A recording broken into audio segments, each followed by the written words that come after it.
भारत माता की। भारतीय जनता पार्टी के 42वें स्थापना दिवस के अवसर पर देश भर में कई कार्यक्रमों का आयोजन किया गया। इसी कड़ी में मुंबई के मलाड पश्चिम में रेलवे स्टेशन के पास यह देखिए भारतीय जनता पार्टी द्वारा कई कार्यक्रम का आयोजन किया गया। इस दौरान प्रधानमंत्री नरेंद्र मोदी द्वारा किए गए देश के संबोधन और कार्यकर्ताओं के मार्गदर्शन का सीधा प्रसारण भी यहां पर दिखाया गया।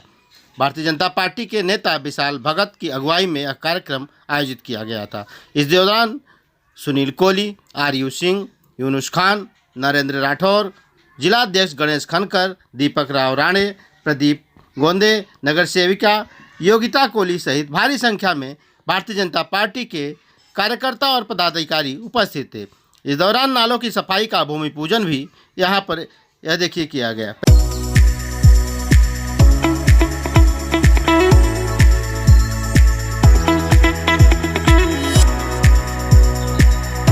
सबसे पहले तो मैं हमारे वरिष्ठ आदर्श आरयू सिंह जी ने कहा कि हम लोग 2 से 302 तक कैसे पहुँचे, उनके बारे में जिस प्रकार से उन्होंने बताया, आज कार्यकर्ता लोग का मनोबल इतना बढ़ चुका है कि कल रात से ही आज स्थापना दिवस 42 स्थापना दिवस हम लोग मना रहे हैं। कल रात से ही लोग जग के झंडा लगाने का काम, बैनर लगाने का काम पूरे हिंदुस्तान में हो रहा है, जैसा कि सोशल मीडिया से मालूम चला।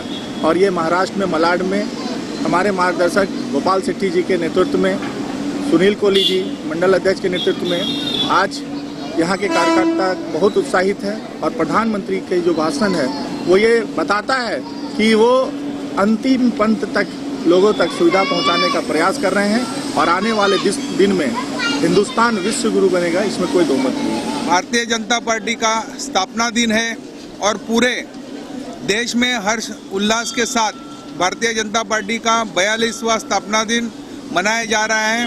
और इस स्थापना दिन में सिर्फ इतना ही कहूँगा कि भारतीय जनता पार्टी, इसमें ही पूरा सार आ गया कि भारत के लोगों के लिए जनता की बनाई हुई ये पार्टी है।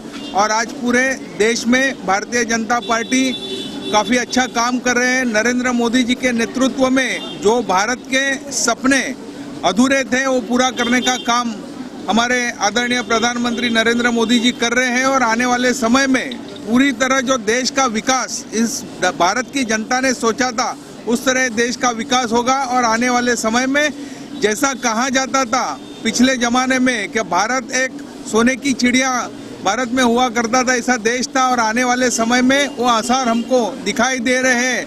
आप देखेंगे परराष्ट्र नीति के बारे में, जब रशिया और यूक्रेन का युद्ध हो रहा है तो पूरी विश्व भारत की ओर देख रहा है, भारत की भूमिका क्या है। और ऐसे में भारत सिर्फ अपने आजू बाजू की जो हमारी शत्रु देश है उससे ही खाली निपट नहीं रहा। जैसा आप देखेंगे आज आर्थिक समस्या से नेपाल गुजर रहा है, श्रीलंका गुजर रहा है, उनको भी मदद पहुंचाने का काम कर रहा है।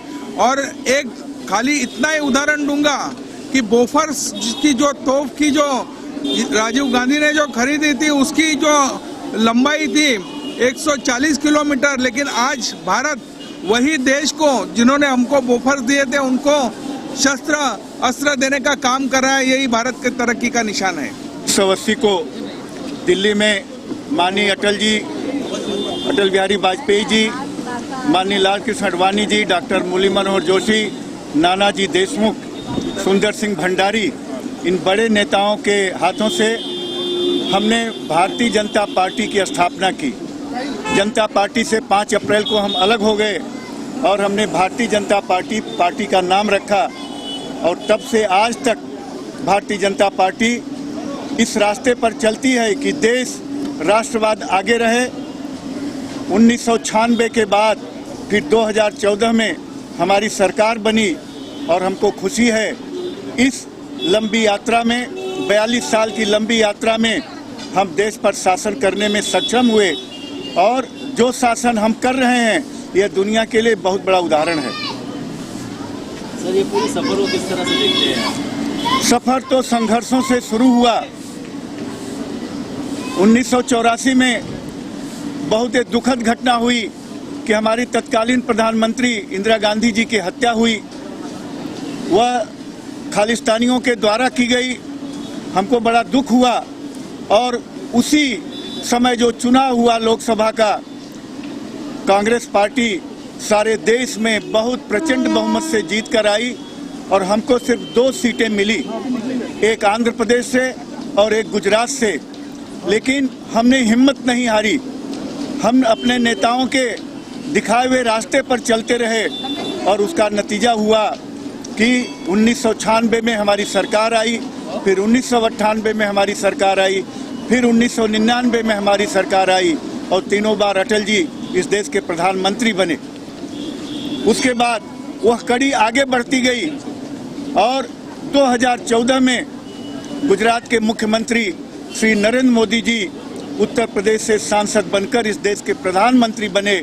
और मैं समझ रहा हूं कि हमारे कार्यकर्ताओं ने जो संघर्ष किया वो संघर्ष ही दिखा रहा है कि मोदी जी ऐसे निखरे हुए नेता के रूप में दुनिया के सामने आए जिन्होंने हिंदुस्तान का नाम पूरी दुनिया में रोशन किया है।